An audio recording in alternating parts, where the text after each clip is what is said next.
Ele fica um pouco maior, não? Acho que não. Mas ele não tá nesse aqui, não. Acho que não. O primeiro, não. Aqui, ó, o primeiro é esse. É? Olha lá, micose profunda. Tá. Olha lá, ó. Só não sei. Pode ser esse. Não tá Esporo abrindo. glicose. É porque a gente gravou aquele dia, mano. Eu só não sei por que não tá dando pra aumentar.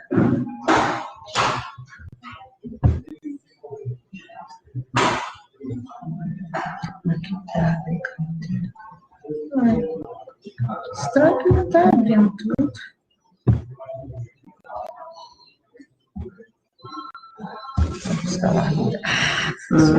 Esse aqui já é o segundo. Então você coloca no primeiro, né? Vocês já estão me ouvindo? Estão me ouvindo? Sim. Estão ouvindo? Tá?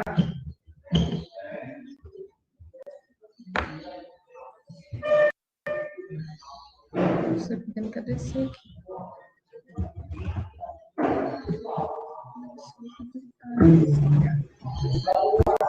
Eu não vejo eles. Cadê?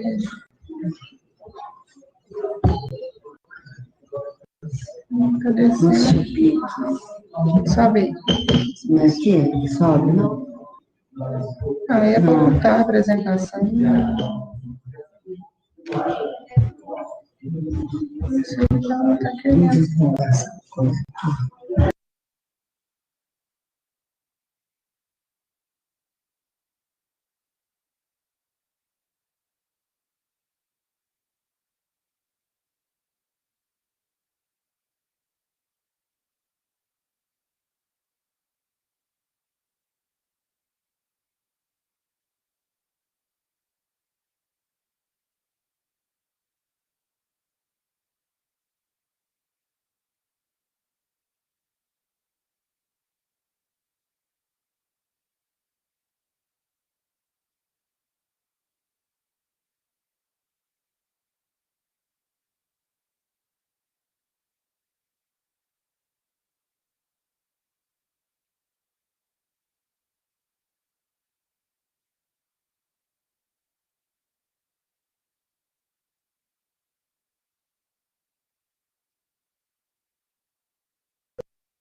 Pronto. Sim, sim. Eu não estou ouvindo nada aqui. Não está saindo nada.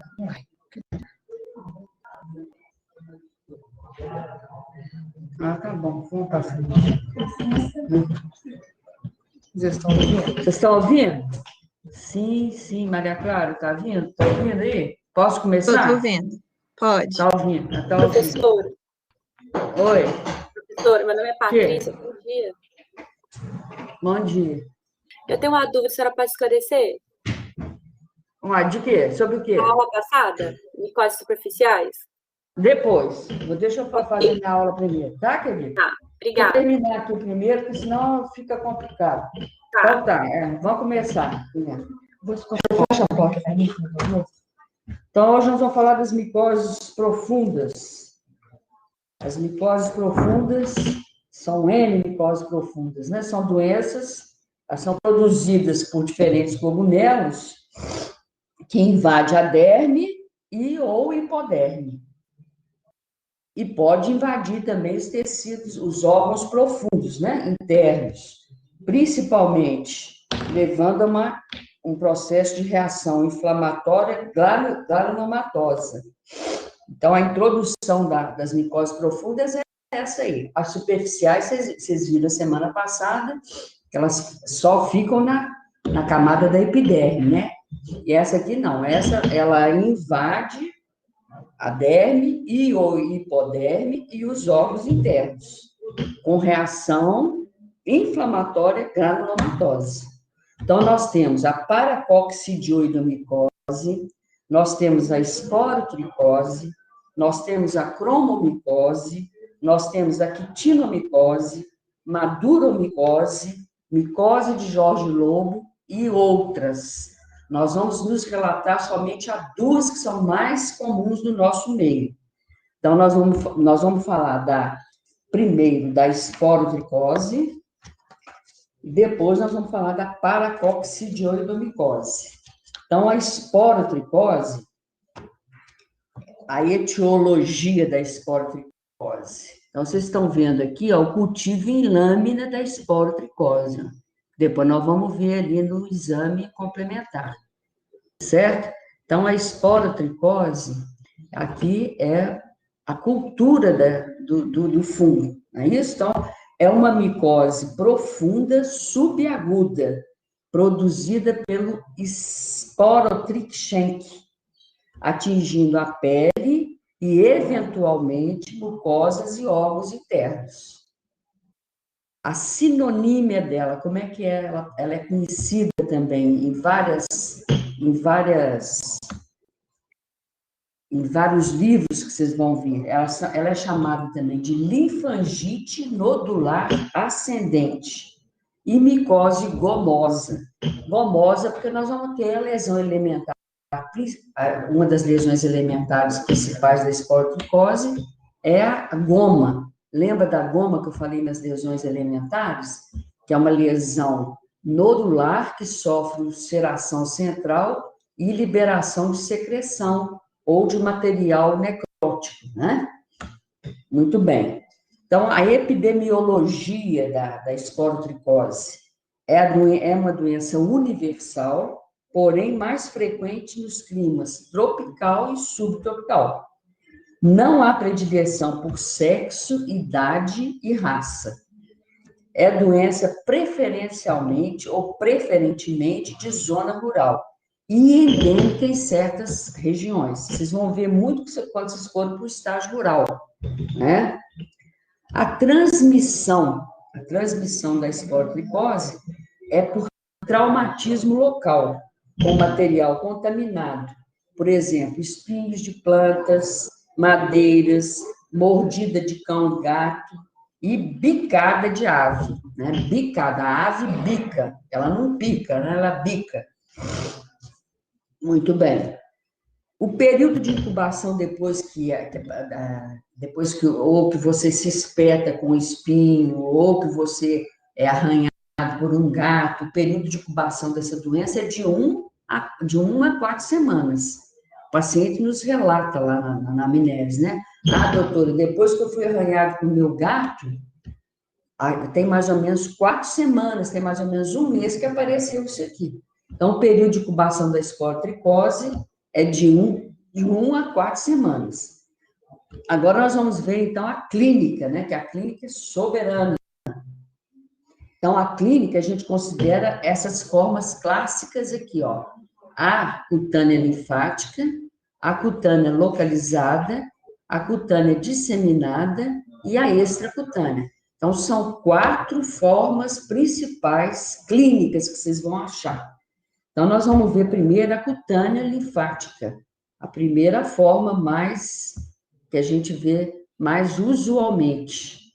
Então, a primeira forma é o seguinte: a gente tem um campo de inoculação, ou seja, onde o espinho penetrou, onde a ave picou. Então, você vai ter uma lesão eritematosa, nodular, e aqui você tem uma exulceração central e aparecimento de outros nódulos eritematosos ascendentes, ó. Tá certo? Então, é a forma mais frequente e mais comum. 80% dos casos ocorre sobre essa forma, que é a cutânea linfática. Ela, então, tem voltando a falar, o campo de inoculação, onde há o traumatismo, né?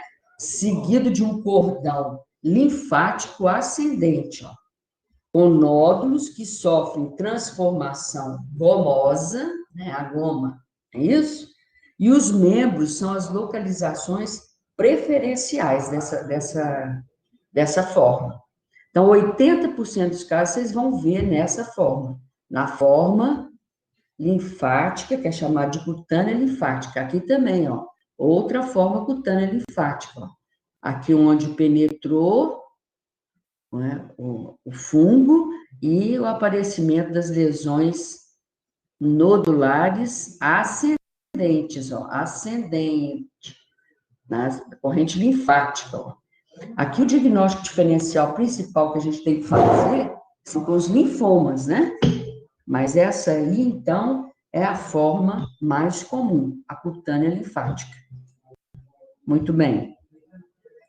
Depois, aqui ainda é a esporotricose cutânea linfática, que penetrou aqui, ó, esse jovem, né?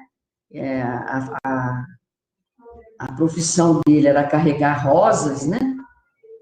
Então, aqui, ó, o espinho penetrou aqui, contaminado, aparecimento, então, da lesão que eu acabei de falar, que é característica, né?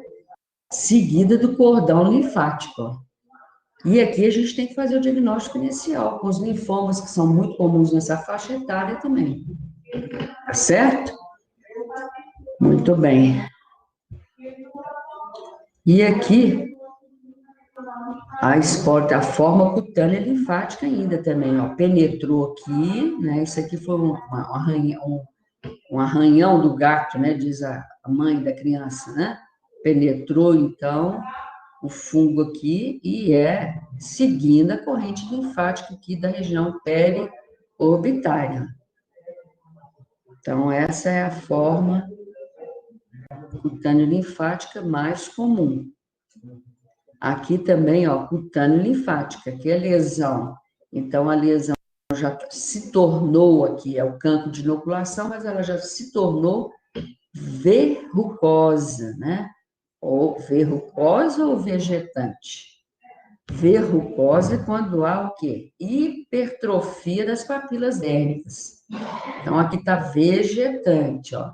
E aqui aparecimento das lesões nodulares ascendentes. Diagnóstico diferencial, linfoma também. Então, essa é a forma mais comum. Vocês vão ver mais comum, 80% são essas formas cutâneo-linfática. Aqui também, ó. Então, esse é outro paciente que tinha antigamente aqui, né, a Brazil Flowers, né, onde a exportação de rosas, e aqui a pessoa carregava as rosas, né, então, o traumatismo pelo espinho, né, ó, bilateral e simétrico. Às vezes não é tão bilateral e simétrico, né, às vezes é unilateral. Então, por isso é que tem que pesquisar também os linfomas. Mas aí a história é contundente, né? Muito bem. Vamos lá. Aqui é outra também, a forma, agora nós vamos falar da forma localizada, que não é tão comum. As lesões são papulosas, né? Ou papulo-tuberosas, ou papulo-verrucosas, com ou sem ulceração. E pode haver lesões mínimas satélites. Aqui não tem lesão satélite, né? E a face é o sítio de eleição. Aqui a gente tem que fazer diagnóstico inicial. Também com o quê? Com as neoplasias, principalmente porque essa mulher, ó, é tipo 1 de Fitzpatrick, uma pele extremamente clara, o olho azul, não é isso? Então, a gente tem que fazer o diagnóstico inicial também, né? Mas aqui também tem a história, né? A história do animal que ficava no ombro dela também, ó. Então, essa paciente ficou muito tempo, né, sem diagnóstico. Então, essa é a forma localizada. Não é tão comum, mas acontece, né? Nem tudo na medicina é característico, né? Dermatologia tem muita coisa característica, mas tem os diagnósticos iniciais, né, meus caros? Então, a clínica é soberana. Então, aqui nós temos também a localizada, ó. Uma lesão, vocês estão vendo que não tem o que? O cordão ascendente, ó. Aqui tem uma lesão, que é uma lesão localizada, papulosa. Aqui já tem até, ó, uma ulceração, não é isso? Aqui o diagnóstico diferencial principal é com carcinoma espinocelular também. Então, essas formas localizadas têm que entrar no diagnóstico diferencial os carcinomas, principalmente o carcinoma basocelular e espinocelular. Muito bem. Aqui também, né, a forma abscedada. O que é essa forma abscedada? É um abscesso, né, ó, que dá saída aqui a secreção purulenta. Então, vocês estão vendo que é uma menina em torno mais ou menos de 13, 14 anos, né? Se ela tivesse lesões polimórficas, né, de acne, poderia ser um acne, né, que a gente chama de acne conglobata, que é várias unidades pilosebáceas. Mas você está vendo que a menina não tem lesão nenhuma, nem de comedão, nem de pápula, nem de pústula, né? Então, a história aqui é uma história também de... Aqui é uma história também de traumatismo, não é isso? Então, essa é a forma abscedada da esporotricose. Agora, aqui é a forma disseminada. Isso foi muito comum antigamente, né? Eu não sei porque tá saindo aí, esses slides estão saindo como aí, porque tá péssimo aqui para mim. Mas não vou mexer não, porque tá uma confusão esse computador aqui. Então, ó, essa forma disseminada aqui é muito comum nos pacientes imunodeprimidos, nos pacientes, principalmente em 1980, onde houve aquela explosão da síndrome da imunodeficiência adquirida, né? Então, é uma forma disseminada, são lesões para todo, aí, ó, quase todo o tegumento. Ela é bastante rara, né? Mas aconteceu muito em 1980, e são lesões nodulares ou gomosas, não é isso? Resultantes da disseminação hematogênica do esporotrique. Muito bem. Então, é rara, mas acontece, né? Então, aqui nós estamos vendo também umas lesões tipo, né, infiltrativas aqui do comprometimento pulmonar, da esporotricose, na forma disseminada também, ó. Muito bem. E antes de falar do tratamento, a gente tem uma outra forma que é chamada de extracutânea, né? Também é bastante rara, podendo, então, essa extracutânea podendo atingir os órgãos internos, principalmente os pulmões, os ossos e os testículos, certo? Muito bem. Então, como é que a gente faz o diagnóstico de esporotricose? A clínica é soberana, né? Através dessas formas. Então, vocês viram a etiologia, que o esporotrique Schenck, que é a etiologia da esporotricose, né? Ela é universal, mais comum, então, na faixa etária. Ela não tem predisposição por faixa etária, nem raça, nem nada, né? A transmissão, que vocês viram, e o período de incubação, que é extremamente importante, e as formas, não é isso? Então, o diagnóstico, como é que a gente faz o diagnóstico? O diagnóstico clínico e laboratorial. O laboratorial, a gente vai fazer o micológico direto, não é isso? Principalmente das lesões que têm secreção, né? Você faz um raspado das lesões que têm secreção aqui, ó. Ele é muito difícil, né, a visualização do fungo, devido à escassez do fungo e ser de pequeno tamanho, né? Ele tem pouca validade, esse exame direto, né? O direto. Mas a cultura, para a gente, já é extremamente importante. Ela cresce num ambiente mais ou menos aí de 37 graus, em saburô, e cresce de 3 a 7 dias. E a colônia é uma colônia enegrecida. Nós vimos lá no início, ó. Vamos ver aqui. Ó. Vamos ver aqui. Aqui, ó. Então, aqui está a cultura. Essa cultura é extremamente interessante para a gente. A visualização do direto é difícil de a gente visualizar, né? Que são aqui, ó, os conídeos, né, ó, o cultivo em lâmina, né, ó, é difícil, pela escassez do fungo. Mas a cultura, ela é muito interessante porque cresce rapidamente, de 3 a 7 dias, diferente da paracoccidioidemicose que nós vamos ver. Então, essa aqui, ela é interessante para a gente fazer o diagnóstico também. Ela cresce mais ou menos de 3 a 7 dias. Depois a gente tem o histopatológico. Então, o histopatológico eu falei com vocês que as micoses profundas, elas aparecem o quê? O granuloma, não é isso? Então, tem um granuloma, que é característico, com área de supuração central e reação histiocitária e epitelioide e plasmocitária. Então, a gente fazendo a biópsia, o Luiz Mal descreve lá para a gente, ó, Celeste, presença de lesão granulomatosa, com área de supuração central, com uma reação histiocitária e epitelioide e plasmocitária, ao redor disso tudo. Agora, existe uma característica no histopatológico, que é o corpo asteroide, né? Que é o fungo envolto por esse material todo que eu falei com vocês aí. Então, o fungo, ele fica envolto por essa reação histiocitária, epitelioide e plasmocitária. E também por os eosinófilos, que é extremamente importante.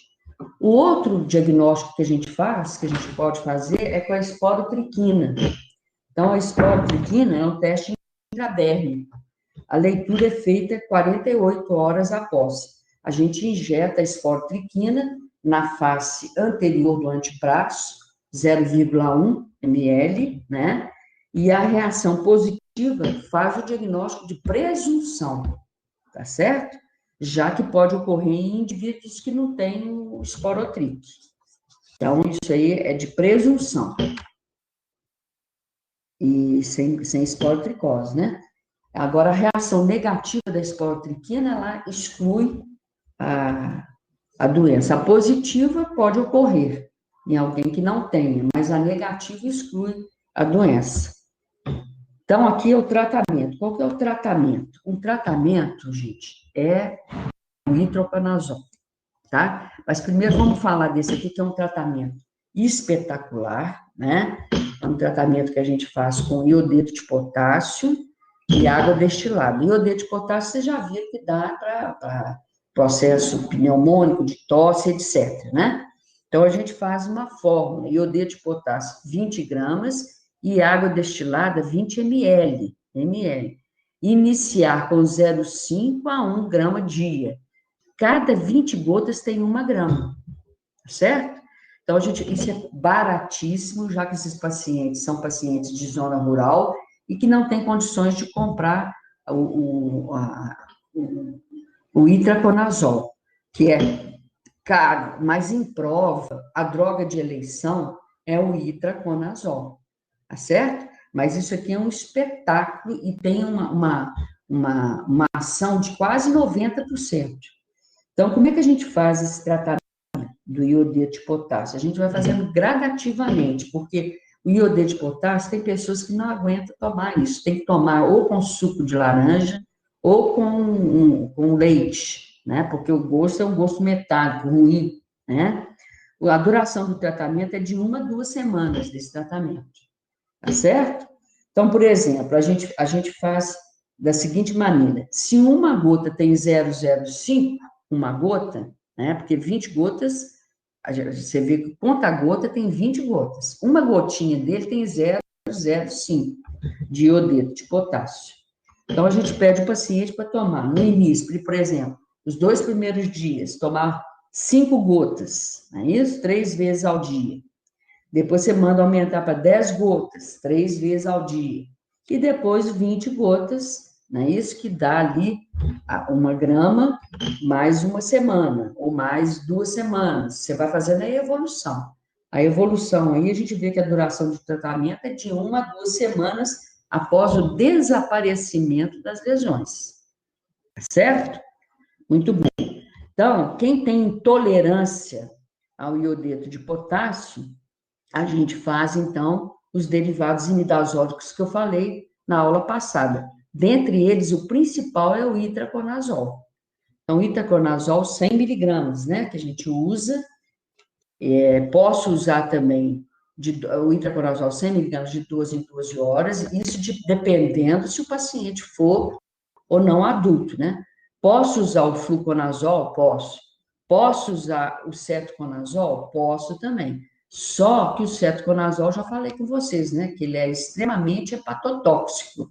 Então, você tem que fazer as provas de função hepática no paciente, ver se não é alcoólatra, etc. Mas a droga de eleição é o itraconazol. E posso usar lá também o iodeto de potássio. Quando a esporotricose é disseminada, é uma esporotricose que já está pegando os órgãos, eu posso usar a anfotericina B. A anfotericina B nós vamos ver agora na paracoccidioidomicose. Combinado, meus caros amigos? Tem alguma pergunta até aí? Maria Clara? Ou outros? Tem pergunta? Estou escutando Professora, só nada. repete qual que é a dose do itraconazol, por favor? 100 miligramas de 12 em 12 horas. Com evolução aí também de mais ou menos de 15, 30, 40 dias. Você vai fazendo a evolução. A hora que desaparecer as lesões, você para de usar o itraconazol. Fluconazol, a gente dá também pulsoterapia, que é aquele 300 miligramas. Vide lá micose superficial, que eu falei das unhas, tá? Então, você dá durante 7 dias e depois você vai dando uma paradinha também. E o cetoconazol eu quase nem uso. Não uso, mas é 200 miligramas por dia. Anfotericina eu vou ver, nós vamos ver na próxima coisa aqui agora. Pronto. Obrigada. Nada. Então, agora nós vamos falar um pouquinho da segunda mais comum, que é a paracoccidioidomicose. O nome é difícil de falar, né? Ela é uma doença infecciosa, é uma doença infecciosa de evolução aguda, subaguda ou crônica. Anote isso aí, tá? E causada por um fungo dimórfico, né? Dimórfico, ou seja, ele tem duas formas. O fungo, ele tem a forma. Então, o fungo dimórfico é o Paracoccidioides brasiliensis. É isso? Então, ele tem duas formas. A forma leveduriforme e a forma filamentosa. Certo? Então,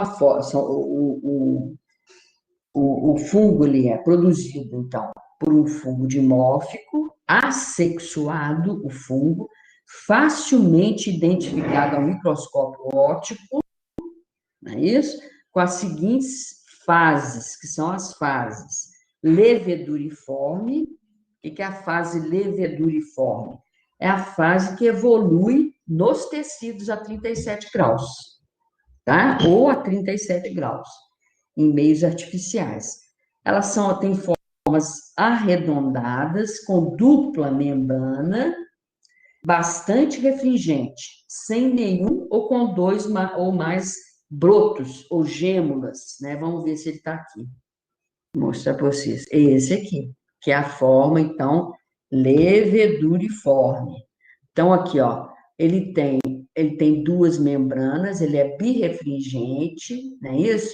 Ele acomete os tecidos, e aí ele tem essa forma que é chamada de cabeça de Mickey Mouse. Ele é facilmente visto no microscópio óptico comum, essa forma leveduriforme, tá certo?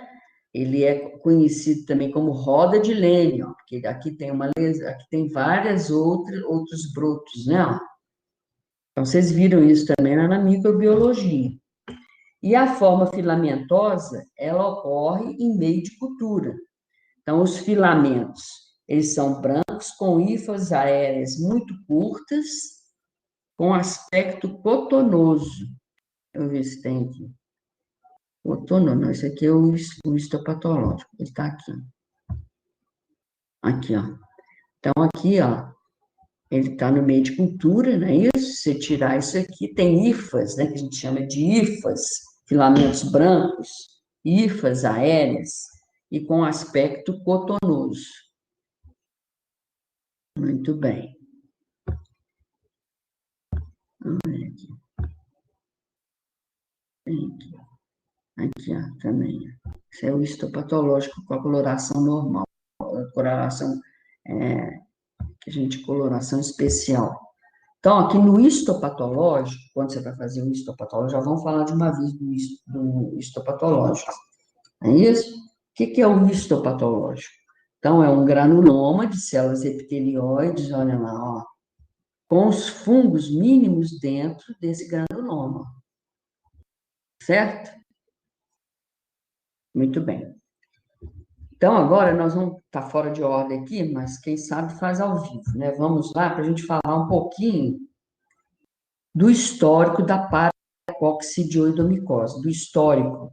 Toda vez que você for estudar uma doença, tem um histórico de quem pesquisou, quem achou, né? Então, o histórico dela. Ela é uma micose, então, descrita pela primeira vez por Lutz, L-U-T-Z.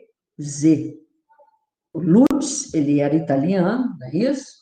E 4 anos, isso foi em 1908 que ele descreveu a primeira vez essa micose sistêmica. 4 anos mais tarde, em 1912, Splendore, S-P-L-E-N-D-O-R-E, que é outro estudioso italiano, ele descreve 3 novos casos da doença. E vai estudar minuciosamente a morfologia do fungo, parasita. Tá? Agora, você vê que é 1908 que estudou o primeiro caso, depois 1908, 1912, e depois, em 1930, aqui em São Paulo, um estudioso cientista chamado de Almeida, né? Ele completando um estudo sobre a biologia e a morfologia do parasita, ele cria esse gênero, que é o gênero de Paracoccideoides. Paracoccideoides. O fungo é um fungo, né, que ele descobriu o tal do Paracoccideoides brasiliensis. Ele provoca alterações, sobretudo nos pulmões. A primeira alteração que ele ocorre é nos pulmões. Às vezes o paciente não tem sintomatologia, só tem uma tosse lá, né, uma tosse inespecífica. Mas o primeiro órgão é os pulmões, que é atacado, né? Depois a pele, mucosas, e ele pode também penetrar onde? Nas suprarrenais e atingir outros órgãos e sistemas. Então, de 50% a 80%, ele acomete os pulmões primeiro, tá?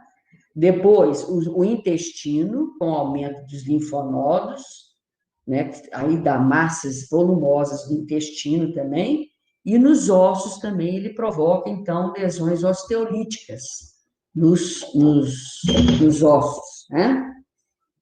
Antigamente, a sinonímia, então, da paracoccidioidomicose, ela era conhecida como blastomicose sul-americana.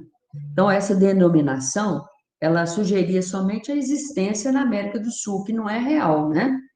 Não é verdade, porque ela já foi descrita na América Central, Costa Rica, Guatemala, Honduras, e na América do Norte também, no México. E nos Estados Unidos, principalmente na Flórida. Então, essa terminologia caiu, né? Caiu por terra. Então, levaram, então, os autores a julgar inadequada essa terminologia, porque ela ocorre em várias partes do mundo, não é isso? Então, começaram a chamar de micose, também de Lutz, que escreveu o primeiro caso, Splendore, os 2 casos, e o Almeida, que descreveu a morfologia, né, o gênero do Paracoccidioides. E eles colocaram, então, para não ficar essa terminologia dos 3, né, somente ela, eles colocaram, então, paracoccidioidomicose. É conhecida como paracoco, para não ficar falando muito, paracoccidioidomicose, que é extensa, então ela é conhecida como paracoco. O paciente está com paracoco, não é isso? Então, a epidemiologia, ela é doença endêmica também de zona rural, predominando nos estados aqui do Brasil, né? A região centro-sul Mato Grosso, Goiás e São Paulo. Aqui também, no nosso estado também é muito encontrado. Atinge preferencialmente lavradores, adultos e mais comum no sexo masculino. E a via de transmissão? Se a outra era traumatismo, né? Aqui, a via de penetração mais comum é a pulmonar, é por inalação dos esporos no ar. Então, ela pode também ocorrer a penetração pelas mucosas bucal e faringiana e intestinal, como inoculação indireta. Às vezes o paciente da zona rural pega aqueles matinhos, né, e fica mastigando aquilo. Então, ela pode penetrar também, não é isso? Pela mucosa bucal e da faringe também. Intestinal, através, né, de fazer sua higiene higiênica, para a pessoa não ter um banheiro na zona rural, etc., através de folhas lá também, né? Pode também. Agora, excepcionalmente, ela pode ocorrer também por inoculação direta na pele e outros órgãos, né? Pela inoculação direta, mas é excepcional. O mais comum da via de transmissão é inalatória, pelos os fungos do ar, né? Então, nós vamos ver a patogenia disso aí. Então, como é que é a patogenia? Vamos ver primeiro, vão escrevendo aí, patogenia. Vamos ver a patogenia. Como é que ocorre? Então, o fungo, vocês vão botando uma setinha. Ele invade um homem, em geral, pela via pulmonar. Ponto. Não é isso? E digestiva também, que eu acabei de falar. Mas mais comum é pulmonar. Dependendo do estado imunológico do paciente, pode haver infecção sem doença, pode haver, né? Se eu tiver um estado imunológico bom, pode haver, então, a infecção sem a doença. O próprio estado imunológico do paciente termina com fungo, né? Ou haver doença circunscrita, localizada. Ou o que é a regra, doença generalizada. Certo? Então, essa doença generalizada, ela é revelada pelo teste intradérmico de paracoxidioidina. Certo? A gente faz também o teste intradérmico dela também. Então, qualquer que seja a porta de entrada do parasita, haverá, então, com frequência, invasão ganglionar, né, seja pela inalatória, invasão ganglionar e disseminação hematogênica para os órgãos da pele e mucosa. Muito bem. Então, neste caso, parece haver uma depressão da imunidade celular e o teste específico, quando a patologia é generalizada, ele pode ser negativo nas formas graves, tá? Então, o teste de paracoxidioidina, ele pode ser negativo nas formas graves, quando está disseminado por todo o corpo. Muito bem. Então, vamos falar da clínica, né? Que a clínica é soberana. Então, ó, as primeiras queixas do paciente, porque o primeiro órgão acometido é a pulmonar, mas as primeiras queixas do paciente se referem o quê? As lesões de mucosa oral. Aqui é a mucosa oral. Isso aqui é um lábio, né? Extremamente edemaciado, com secreção aqui, ó, brancacenta, não é isso? Isso aqui é o bigode do sujeito, né? E com uma cialorreia frequente aqui. Então, a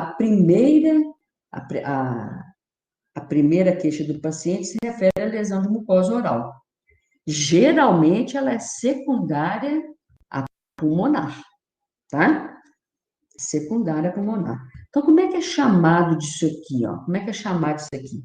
Essa lesão mucosa, ela é chamada de estomatite moriforme, de amora, M-O-R-I, moriforme. Porque aqui não está dando para ver muito bem, mas é como se fosse uma superfície de amora, tá? Então, ela é chamada de estomatite moriforme de Aguiar e pupo. É a mais comum. Então, Aguiar e Pupo, também que são brasileiros, que descobriram essa forma da estomatite. Isso? Então, ela caracteriza essa estomatite por lesões eritemato-exulceradas, exulceração é perda superficial, né? Então, eritemato-exulceradas, com pontilhados hemorrágicos, ó. Esses pontilhados hemorrágicos, que é a superfície da amora. Cialorreia, frequente, né? Mas pode ser encontrado outros aspectos também, como lesão infiltrativa, como lesão vegetante, ulcerada, né? Ela pode ocorrer em mucosa oral, mucosa faringiana, laringiana, e as lesões orais e nasais aqui, ó, também pode ser, na região nasal, podem atingir a pele por contiguidade, tá? Então, essa é a primeira, a clínica, né, que a clínica é soberana, essa é a primeira queixa do paciente, porque eu falei com vocês que a queixa pulmonar, ela não é valorizada, né? O paciente fala, tô com uma tosse e tal, passa pelo clínico, às vezes pode passar até pelo pneumologista e não fazer o diagnóstico de paracoccidioidomicose. Então, agora as lesões cutâneas. Como é que são as lesões cutâneas? Aqui também é a lesão, então, da mucosa nasal, né? Pegando a pele aqui, ó, né? Aqui está o bigode aqui pegando a pele também por contiguidade. Então, ó, as lesões de pele, elas são rarissimamente, são lesões como porta de entrada. Eu falei com vocês, elas são sempre secundárias, né? Elas, como porta de entrada, é raro, pode ocorrer, né? Na medicina, como no amor, tudo pode ocorrer. Ah, eu vou sempre te amar. Até se achar um Giannichini, não, porque o Giannichini joga no outro time, né? Um bonitão da hora, sei lá quem. Então, eu sempre vou te amar, até se achar uma outra pessoa, né? Que te enche mais os olhos, te enche mais o coração, etc, né? Então, é igualzinho em medicina. Nunca você pode falar, isso aqui é sempre assim. Não é sempre assim. Então, medicina como no amor, nunca, tá? A gente nunca, né? Fala, nunca vou te perder, nunca vou parar de te amar.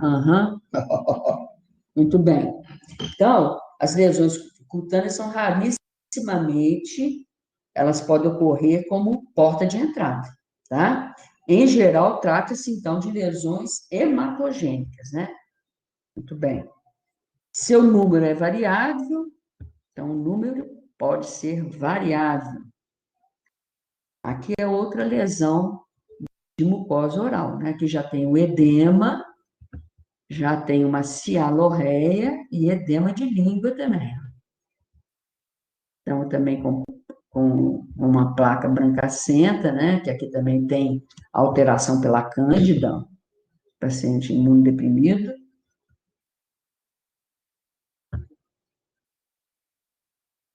E aqui as lesões, né? Que eu acabei de falar, que as lesões cutâneas, e morfologicamente elas podem ser papulosas, né? Papulopustulosas, tá certo? Papulotuberosas, vegetantes, úlcero-vegetantes e ulcerações também, ó. Então, a morfologia é uma morfologia que pode cursar como pápula, papulopústula, papulotuberosa, vegetante, úlcero vegetante, tá certo? Agora, o que é importantíssimo a gente ver o que chama atenção é o fundo das lesões. Esse fundo das lesões, ele mostra-se como pontilhado hemorrágico. Então, um pontilhado hemorrágico aqui, né? Que é o tal do aspecto moriforme, que é característico. Muito bem. Aí nós vamos ver as lesões pulmonares. Vamos ver se já tem aqui. Ou não. Aqui não, aqui está outra lesão, ó.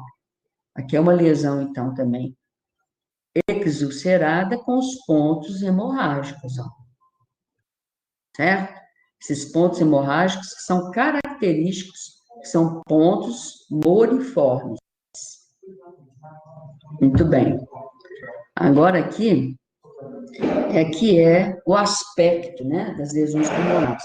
Então, as lesões pulmonares, nessa patologia, ocorrem em 80% a 90% dos casos. Elas podem ser nodulares, elas podem ser infiltrativas, né, e até cavitárias. E a topografia mais frequente é bilateral, e na metade dos pulmões, tá? Muito bem. O que a gente tem que lembrar, que vocês têm que lembrar? É que as cavidades, elas não são tão bonitinhas igual da tuberculose. Então, a gente tem que lembrar que ela pode estar associada à tuberculose também. A tuberculose é mais comum nos ápices pulmonares. As cavidades são mais redondinhas, são menores. Então, em 15% dos casos, os pacientes podem ter associação da paracoccidioidomicose com a tuberculose. Isso é muito importante. Às vezes, você vai fazer o raio-x do paciente e ele tem essas duas, em 15% dos casos, ele vai ser também acometido pela tuberculose. Sendo que sempre importante saber que a tuberculose é mais no ápice pulmonar e a paracoccidioidomicose mais no terço médio pulmonar, né? Certo? Muito bem. Aí a gente pode ter, não, a gente tem as adenopatias. Vamos falar das adenopatias primeiro. As adenopatias, que não tem aqui, mas as adenopatias, elas podem ser regionais ou generalizadas, simulando também o linfoma, tá? Então, na maioria das vezes, há amolecimento e fistulização, lembrando a tuberculose pulmonar. Eu vi aqui ó, esse aqui, por exemplo, ó, tá, é uma fístula, né? Olha que é uma fístula, certo? Então, essa aqui são adenopatias também que ocorrem. E não deixar de pesquisar também o linfoma, né? E a tuberculose também ganglionar, certo? Então, os diagnósticos diferenciais aí quando você tem essa adenopatia generalizada regional, tem que pesquisar também os linfomas e a tuberculose ganglionar. Certo, meninos? Muito bem. Então, ela pode ter também envolvimento com outros órgãos, né? Então, envolvimento com outros órgãos. Os órgãos mais acometidos, então, é o trato gastrointestinal, né? O fígado, o baço, as suprarrenais, mas qualquer órgão pode estar comprometido, certo? Até o sistema nervoso também, que é muito comum nos pacientes imunodeprimidos, né? Então, como é que a gente faz o diagnóstico de paracoccidioidomicose? O diagnóstico, meus caros amigos, é clínico, né? O diagnóstico é clínico. Anamnese, exame clínico. O bom médico é o bom que faz um diagnóstico clínico. Para ser feito um diagnóstico clínico, você tem que fazer uma anamnese perfeita. Né? Depois, o próprio nome já diz, exames complementares, que te complementam o raciocínio diagnóstico. Então, a gente faz o diagnóstico clínico, faz o raio-x de tórax, né? Que é valiosíssimo, ele é sempre mais ou menos acometido de 50% a 80% dos casos, né? E o micológico, né? O micológico direto, que eu mostrei para vocês que as formas são arredondadas, não é isso? Arredondadas as formas, com membrana de duplo contorno e gemulação única ou múltipla. Quando ela tem duas gemulações na pontinha, a gente fala cabeça de Mickey Mouse. Você bate o olho, você sabe que é paracoccidioidomicose, no exame direto, né? E quando ela tem criptoesporulação generalizada, a gente fala que é a roda de Lehmann. Então, você põe duas rodinhas, né? Duas membranas e várias esporulações. Aí é chamado de roda de Lehmann. é gemulação múltipla, né? E simultânea em torno do parasita. Esse é o diagnóstico direto, né? O exame direto. A cultura, ela não é rotina, igual a esporotricose. A esporotricose, eu falei com vocês que a cultura é de 3 a 5 dias para ficar pronta, né? Aqui não, ela não é rotina, porque o meio de saburro, as colônias crescem lentamente, de 30 a 40 dias. Você vai ficar esperando? De jeito nenhum, né? O histopatológico, que eu falei com vocês, que o histopatológico, ele é através do granuloma com células epitelioides, não é isso? As células epitelioides e células gigantes com parasita dentro e fora das mesmas. Tá certo? Muito bem. Aí a gente tem a reação intradérmica com a paracoccidioidina, que eu falei com vocês que o teste intradérmico, ele serve apenas como inquérito epidemiológico, porque ele pode revelar casos infectados sem doença. Às vezes o paciente tem imunidade, né? Forte imunidade e não vai ter a doença. Certo? Podemos fazer também as reações sorológicas, né? Ó, essas reações sorológicas de imunodifusão com antígeno GP43, quase a gente não lança mão aqui, porque são provas caras, né? Aqui nesse meio não, mas em meios maiores, etc., você pode usar as provas sorológicas com a imunodifusão com o antígeno GP43, né? Pode ser feita também a reação de precipitação, né? Que ele, às vezes, dá até o índice de atividade da doença, que é a primeira a se positivar e a última a se negativar. Também, a gente quase não lança mão aqui, mas em grandes centros você lança a mão dela, tá? E a reação de fixação, né, de complemento, né, que é um bom parâmetro que provê a quantidade de parasita, né. Então, os anticorpos é igual essa que é a reação sorológica, os anticorpos estão no soro dos doentes, com o antígeno, que é um polissacarídeo, né, que é a chamada de reação de Fava-Neto também. Então, são essas aí que a gente lança a mão. Muito bem. E aí a gente vai fazer o tratamento. O tratamento da paracoccidioidomicose é feito com sulfamidoterapia. Essa sulfamidoterapia são os derivados sulfamídicos, né? Dentre eles, nós vamos ver quando a gente der rancenias, que quem deu, né, origem às sulfas de reação lenta e de reação rápida é a diamino de fenilsulfona. Então, essa aqui é uma sulfa de ação, o quê? Rápida? Não, é de ação lenta, né? Então, ó, a sulfametoxazol mais trimetropim, de 600 miligramas, aliás, 800 miligramas, com 160 de trimetropim. Então, às vezes, você não tem, você pode usar outras coisas também, mas para quem na zona rural e não pode comprar, etc., o tratamento realmente é com a sulfa de ação prolongada, ou pode ser usado também a sulfa de ação rápida, que é a sulfadiazina, né? 100 miligramas dia, por 6 miligramas por dia, até melhora clínica e radiológica. Aí depois você passa para a sulfa de ação lenta. Então, pode ser a sulfa de ação rápida, aqui, escrevam aí, sulfa de ação rápida. Sulfadiazina, 100 miligramas quilo dia, fazendo 6 gramas por dia, né? Aí você vai fazendo a evolução do paciente. Ele está melhorando, aí você passa para sulfametoxazol mais trimetropim, tá? E aí, por quanto tempo? Tem que fazer a evolução do paciente, né? Muito bem. O tempo aqui, então, é indeterminado, tá certo? Até regressão radiológica aqui, né? E das lesões também. Nos casos graves, né? Casos de paracoccidioidomicose disseminada e casos graves, a gente usa a anfotericina B, cujo nome comercial ele chama-se Fungizon. Um total do tratamento, a gente faz um total de 1,5 a 3 gramas, total do tratamento. Ele é intravenoso, não é isso?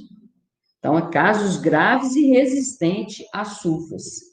Então, a contraindicação da anfotericina B é doença, ele é cardiotóxico, né? Então, pacientes que têm problema cardiológico ou pacientes acima de 60 anos, a gente deve evitar de usar isso, tá certo?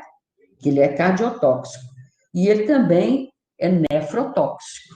Então, pacientes com alterações cardíacas, né, e alterações de rim, você não deve usar anfotericina B, porque ele é cardiotóxico e nefrotóxico. Então, o paciente tem que estar internado, é no soro, aí você coloca uma ampola, V, ó, no soro glicosado, ó, 500 ml aqui, tá? Aí, a primeira infusão, você põe, o vidro tem que estar envolto num pano preto, porque essa droga é fotossensível, e aí você corre EV, né? Da primeira infusão, você põe 0,25 miligramas por quilo. Por quê? Porque o paciente pode ter efeitos colaterais. Então, o efeito colateral que a gente fala, que é da anfotericina, é hipertermia, né? Pode ter calafrios, náuseas e a flebite de infusão. O que é flebite? A inflamação da veia de infusão. Então, para você evitar isso, a flebite, a gente põe um corticoide associado ali também, tá? Que é a hidrocortisona, de 25 a 50 miligramas, para evitar a flebite de infusão aí, que muitas das vezes pode ocorrer. Eu acho que não sei se vocês estão tendo plantão lá na FEMIG, né? Então, muitas das vezes a gente é chamado lá para fazer o tratamento da paracoccidioidomicose de pacientes disseminados e graves, né? Então, a gente usa realmente. Agora, a gente pode usar também os derivados azólicos, né? O cetoconazol, né? O itraconazol, pode ser usado também. Tem muita gente que usa o itraconazol, mas só tem um detalhe, né? Caro, né? Como é que um paciente vai comprar? SUS não dá o itraconazol. Então, a gente pode usar o cetoconazol, só que é o seguinte, o cetoconazol 200 a 400 miligramas dia, por 12 meses, um ano.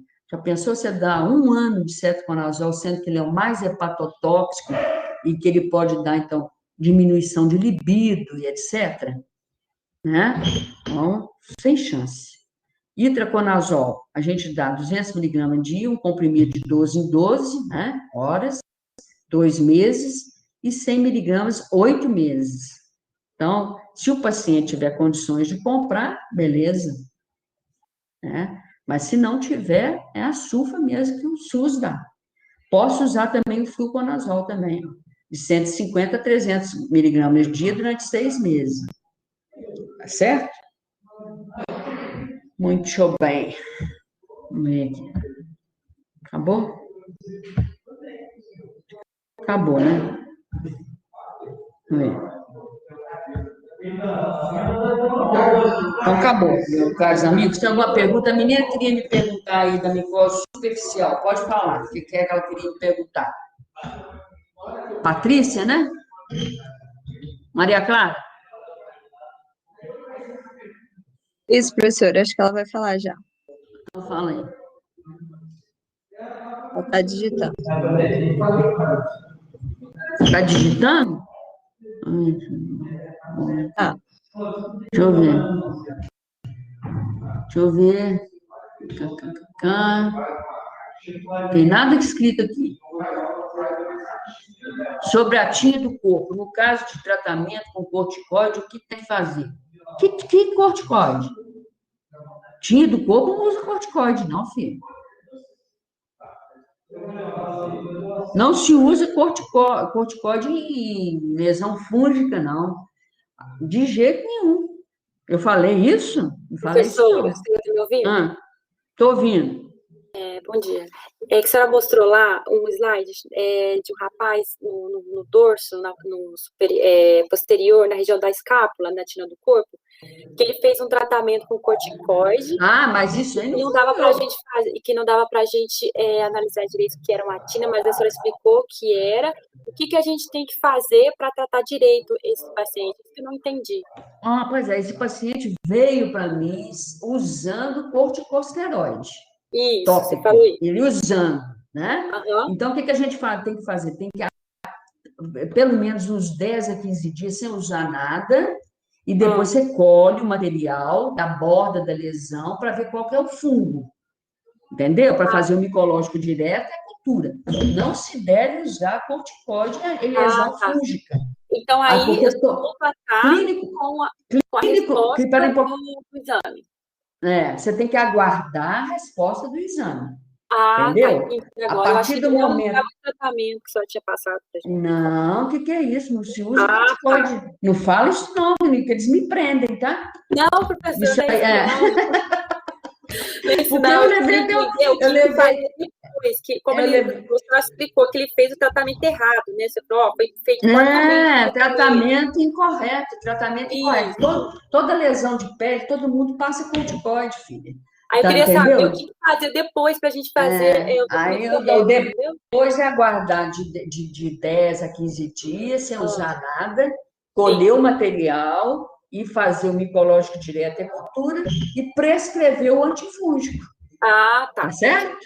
Aí Ok. o teu antifúngico, realmente, que é aquela lesão enorme, não é só antifúngico tópico, não é só ir derivado imidazólico tópico, tem que dar por via oral também, É tá sistêmico, né? certo? Tá. Ok, Né? professor. Sistema. Obrigada, Então viu? tá bom. Nada, querido. Tem mais alguma pergunta aí, gente? Tá tudo tranquilo? Maria Clara? Ô, Maria Clara, Tranquilo, professor. deixa eu te falar um negócio aqui. Você me pediu para mandar o cronograma, mas com essa problemática que está nesse negócio aqui, eu vou te mandar depois, tá? Vou tirar uma foto aqui e mando para você, mas é mais ou menos isso que está aqui, tá? Tá bom, Combinado? Eu vou mandar combinado. a foto aí para você, mais ou menos, tá? E a Tá. prova eu já botei dia 6/7. Vocês já estão marcando a prova? A gente tá É, pegando os cronogramas para marcar as provas, mas tá 16 do aqui, 7 ó. logo antes das férias fica bom. 6/7. Uhum. 16, não. Vamos terminar essa Isso, prova 6/7. E o trabalho também, que eu quero, tá? Porque vai ter que o trabalho. Eu vou escrever qual que é o título do trabalho também. Que a prova vale 10 e o trabalho 7. Combinado? Vou mandar para combinado. você, tá? Pelo WhatsApp. Um O abraço. trabalho também tem que ser no final do semestre? Ou você vai fazer antes? O trabalho vocês vão me entregar no final também. O trabalho é com capa, bibliografia e pesquisar. Tá? Ok, Combinado? Então tá, depois eu combinado. mando aí para você, tá? Um abraço, até a próxima. Abraço, tchau, tchau. Tchau.